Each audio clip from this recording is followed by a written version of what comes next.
రాసినాడు వాడి గుర్రాన్ని వచ్చేవారు ఏంటైతే ఎవరు ఇయ్యా డెలివరీ అయితే టిప్పులు చూస్తారు కూతురు వాడి గుర్రాన్ని ఎవరు సవాల్ వేస్తారు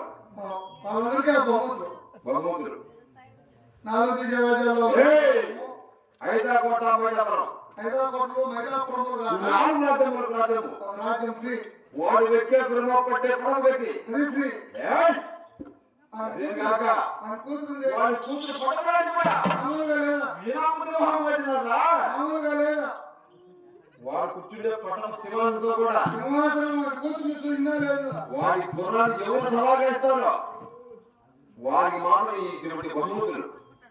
చూస్తే తెలుస్తుంది కూతురు నువ్వు అంత వస్తావు రోజు చూసి 8 రోజులు లేకపోయినా చూసిందే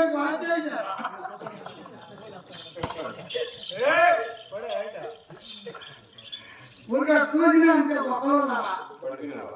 పడిపోయేది కాదు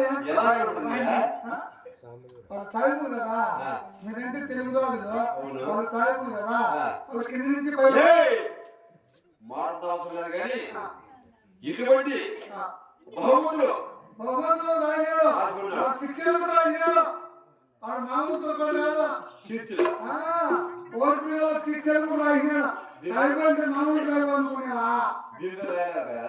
రాజకీయ చూసుకోవాలి లేదంటే